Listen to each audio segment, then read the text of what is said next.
മോട്ടറോളയുടെ motto E32s എന്ന പുതിയൊരു smart phone ഇപ്പോൾ ഇന്ത്യൻ മാർക്കറ്റിൽ ലോഞ്ച് ചെയ്തിട്ടുണ്ട്. ഈ ഒരു ഫോൺ 9,000 രൂപ പ്രൈസ് റേഞ്ചിലാണ് വരുന്നത്. ഈ ഒരു വീഡിയോയിൽ നമ്മൾ നോക്കാൻ പോകുന്നത് മോട്ടോ E32s എന്ന ഫോണിൻ്റെ ഒരു സ്പെസിഫിക്കേഷൻ അനാലിസിസ് ആണ്. ആദ്യം നമ്മൾ ഡിസ്പ്ലേയുടെ കാര്യം നോക്കുകയാണെങ്കിൽ മോട്ടോ E32sൽ 6.5 ഇഞ്ചിൻ്റെ HD+ ഡിസ്പ്ലേ കൊടുത്തിട്ടുണ്ട്. ശ്രദ്ധിക്കേണ്ട കാര്യം, ഈ ഫോണിൽ ഫുൾ HD റെസൊല്യൂഷൻ കൊടുത്തിട്ടില്ല, HD റെസൊല്യൂഷൻ മാത്രമേ വരുന്നുള്ളൂ.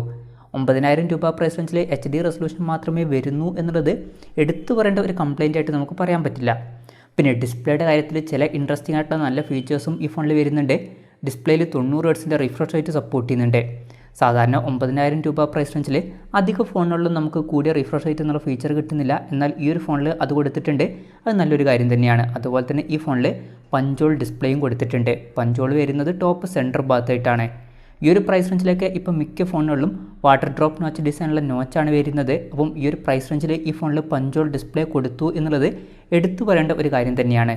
20:9 എന്നുള്ള ആസ്പെക്ട് റേഷ്യോയിലാണ് ഈ ഒരു സ്മാർട്ട് ഫോൺ വരുന്നത്. അപ്പോൾ ഡിസ്പ്ലേയുടെ കാര്യം നമ്മൾ മൊത്തത്തിൽ നോക്കുകയാണെന്നുണ്ടെങ്കിൽ അത്യാവശ്യം തിരക്കില്ലാത്ത നല്ല ഡിസ്പ്ലേ ഫീച്ചേഴ്സും കാര്യങ്ങളൊക്കെ ഈ ഒരു പ്രൈസ് റേഞ്ചിൽ ഈ ഫോണിൽ കൊടുത്തിട്ടുണ്ട്. പിന്നെ എൻ്റെ ഒരു അഭിപ്രായത്തിൽ കൂടിയ റിഫ്രഷ് റേറ്റ് ഇല്ലെങ്കിലും ഫുൾ HD റെസൊല്യൂഷൻ കൊടുത്തിരുന്നെങ്കിൽ കുറച്ചും കൂടി നന്നായേനെ. പിന്നെ ഈ ഒരു ഫോണിൽ ഫുൾ HD റെസൊല്യൂഷൻ ഇല്ലെങ്കിലും ഇപ്പം ഈ ഒരു ഫോണിൽ വരുന്ന ഡിസ്പ്ലേ ഫീച്ചേഴ്സും 9,000 രൂപ പ്രൈസ് റേഞ്ചിൽ വളരെ മികച്ച ഡിസ്പ്ലേ ഫീച്ചേഴ്സ് തന്നെയാണ്. പിന്നെ ഫിംഗർ പ്രിൻറ്റ് സെൻസർ ഫോണിൻ്റെ സൈഡിൽ പവർ ബട്ടണിൽ ഇൻറ്റഗ്രേറ്റ് ചെയ്തിട്ടാണ് വരുന്നത്. ഫോണിൻ്റെ വെയിറ്റ് വരുന്നത് ഏകദേശം 185 ഗ്രാമാണ്. തിക്നെസ് വരുന്നത് 8.94 mm ആണ്. പിന്നെ ഈ ഫോണിൽ IP52 റേറ്റിംഗ് സപ്പോർട്ട് ചെയ്യുന്നുണ്ട്. അപ്പോൾ ചെറിയ രീതിയിലേക്ക് വെള്ളമായാലും വലിയ പ്രശ്നങ്ങളൊന്നും വരില്ല. ഈ ഒരു പ്രൈസ് റേഞ്ചിൽ IP റേറ്റിംഗ് വരുന്നു എന്നുള്ളത് വളരെ നല്ലൊരു കാര്യമാണ്. പിന്നെ ഈ ഫോണിൻ്റെ 2 കളർ വേരിയൻസ് ഇപ്പോൾ ലോഞ്ച് ചെയ്തിട്ടുണ്ട്. മിസ്റ്റി സിൽവറും അതുപോലെ തന്നെ സ്ലേറ്റ് ഗ്രേയും. ഇനി പ്രോസസ്സറിൻ്റെ കാര്യം പറയുകയാണെങ്കിൽ ഈ ഒരു ഫോണിൽ മീഡിയാടെക്കിൻ്റെ ഹീലിയോ G37 എന്നുള്ള പ്രോസസ്സർ കൊടുത്തിട്ടുണ്ട്. 9,000 രൂപ പ്രൈസ് റേഞ്ചിൽ ഈ ഒരു പ്രോസസ്സർ എങ്ങനെ ഉണ്ടെന്ന് വെച്ചാൽ ഈ ഒരു പ്രൈസ് റേഞ്ചിൽ ഈ ഒരു പ്രോസസ്സർ ബെസ്റ്റാണ് എന്നൊന്നും പറയാൻ പറ്റില്ല. ഈ ഒരു പ്രൈസ് റേഞ്ചിൽ തരക്കേടില്ലാത്തൊരു പ്രോസസ്സർ എന്ന് പറയാം, അത്രയേ ഉള്ളൂ. അപ്പോൾ ഏറ്റവും ബെസ്റ്റായിട്ടുള്ള പെർഫോമൻസ് ഒന്നും ഇതിൽ എക്സ്പെക്റ്റ് ചെയ്യേണ്ട. പിന്നെ ഇതിൽ 5G സപ്പോർട്ട് ചെയ്യുന്നില്ല, മാക്സിമം 4G സപ്പോർട്ടാണ് വരുന്നത്. ഈ ഫോണിൻ്റെ 2 വെർഷൻസ് ഇപ്പോൾ ലോഞ്ച് ചെയ്തിട്ടുണ്ട്. ബേസ് വേരിയൻറ്റിൽ 3GB റാമും 32GB ഇൻറ്റേർണലുമാണ് വരുന്നത്. 4GB റാമും 64GB ഇൻറ്റേർണലുമായിട്ട് വരുന്ന ഒരു വെർഷനും വരുന്നുണ്ട്. LPDDR4Xൻ്റെ റാം ഈ ഫോണിൽ കൊടുത്തിട്ടുണ്ട്. അതുപോലെ തന്നെ eMMC 5.1 സ്റ്റോറേജ് ടൈപ്പും ഇതിൽ വരുന്നുണ്ട്.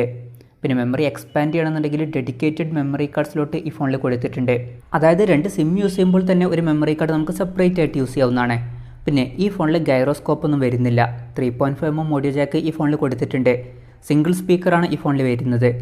പിന്നെ ആൻഡ്രോയിഡ് 12 ബേസ് ആയിട്ടുള്ള MyUX സോഫ്റ്റ്വെയർ ഈ ഫോണിൽ കൊടുത്തിട്ടുണ്ട്. ഇതിൽ 2 കൊല്ലത്തെ സെക്യൂരിറ്റി അപ്ഡേറ്റ്സ് ലഭിക്കുമെന്നുള്ള കാര്യം കമ്പനി ഒഫീഷ്യലായിട്ട് കൺഫേം ചെയ്തിട്ടുണ്ട്. ക്യാമറയുടെ കാര്യം പറയുകയാണെങ്കിൽ ഫോണിൻ്റെ പിന്നിൽ ട്രിപ്പിൾ ക്യാമറ സെറ്റപ്പ് കൊടുത്തിട്ടുണ്ട്. 16 മെഗാപിക്സലിൻ്റെ f2.2 അപ്പേഴ്സിൽ വരുന്ന മെയിൻ ക്യാമറ സെൻസറാണ് ഈ ഫോണിൽ വരുന്നത്. പിന്നെ 2 മെഗാപിക്സലിൻ്റെ f2.4 അപ്പേഴ്സിൽ വരുന്ന മാക്രോ ലെൻസും അതുപോലെ തന്നെ 2 മെഗാപിക്സലിൻ്റെ f2.4 അപ്പേഴ്സിൽ വരുന്ന ഡെപ്ത് സെൻസറും ഈ ഒരു ഫോണിൽ വരുന്നുണ്ട്.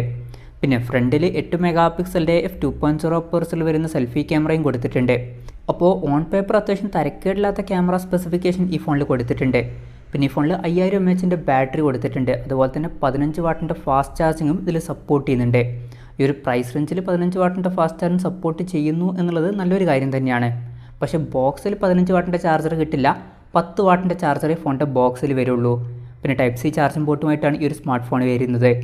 വിലയുടെ കാര്യം പറയുകയാണെങ്കിൽ ഈ ഒരു ഫോണിൻ്റെ വില വരുന്നത് 8,999 രൂപയാണ്. പക്ഷേ പ്രത്യേകം ശ്രദ്ധിക്കേണ്ട ഒരു കാര്യം എന്താണെന്ന് വെച്ചാൽ ഇത് ഇൻട്രൊഡക്ടറി പ്രൈസാണ്. പിന്നീട് ഈ ഫോണിൻ്റെ വില കൂടുന്നതായിരിക്കും. പിന്നെ ഫ്ലിപ്കാർട്ടിൽ ഈ ഫോണിൻ്റെ വില കൊടുത്തിരിക്കുന്നത് 9,299 രൂപയാണ്. അപ്പോൾ മിക്കവാറും ഈ ഒരു ഫോണിൻ്റെ ഒറിജിനൽ വില അതായിരിക്കണം. പിന്നെ ഇപ്പം നമ്മൾ പറഞ്ഞിട്ടുള്ളത് 3GB റാം 32GB ഇൻറ്റേർണൽ വെർഷൻ്റെ കാര്യമാണ്. 4GB റാം 64GB ഇൻറ്റേർണൽ വെർഷൻ്റെ കാര്യം പറയുകയാണെന്നുണ്ടെങ്കിൽ അതിൻ്റെ വില വരുന്നത് 9,999 രൂപയാണ്. ഇതും ഇൻട്രൊഡക്ടറി പ്രൈസാണ്. പിന്നെ ജൂൺ 6 മുതലാണ് ഈ ഫോണിൻ്റെ സെയിൽ സ്റ്റാർട്ട് ചെയ്യുന്നത്. ഫ്ലിപ്കാർട്ട് വഴിയും ജിയോ മാർട്ട് വഴിയും അതുപോലെ തന്നെ റിലയൻസ് ഡിജിറ്റൽസ് വഴിയും ഈ ഫോണിൻ്റെ സെയിൽ നടക്കുന്നതായിരിക്കും. എന്തായാലും ഓവറോൾ നോക്കുകയാണെന്നുണ്ടെങ്കിൽ 9,000 രൂപ പ്രൈസ് റേഞ്ചിൽ മോട്ടോ E32s എന്ന ഫോണിൽ ചില ഇൻട്രസ്റ്റിംഗ് ആയിട്ടുള്ള ഫീച്ചേഴ്സ് കൊടുത്തിട്ടുണ്ട്. വലിയ ബ്ലോട്ട് വൈസ് ഒന്നും ഇല്ലാത്ത സ്റ്റോക്ക് ആൻഡ്രോയിഡിന് അടുത്ത് വരുന്നൊരു സോഫ്റ്റ്വെയർ വരുന്നുണ്ട്. അതുപോലെ തന്നെ ഡിസ്പ്ലേയിൽ കൂടിയ റിഫ്രഷ് റേറ്റ്, പഞ്ചോൾ ഡിസൈൻ ഇതുപോലുള്ള ഫീച്ചേഴ്സ് വരുന്നുണ്ട്. IP റേറ്റിംഗ് കൊടുത്തിട്ടുണ്ട്. പിന്നെ അത്യാവശ്യം തിരക്കേടില്ലാത്ത ക്യാമറ സ്പെസിഫിക്കേഷനും അത്യാവശ്യം തിരക്കേടില്ലാത്ത നല്ല ബാറ്ററി സ്പെസിഫിക്കേഷനും കൊടുത്തിട്ടുണ്ട്. പിന്നെ പ്രോസസ്സർ ബെസ്റ്റ് അല്ലെങ്കിലും തിരക്കേടില്ലാത്തൊരു പ്രോസസ്സറും കൊടുത്തിട്ടുണ്ട്.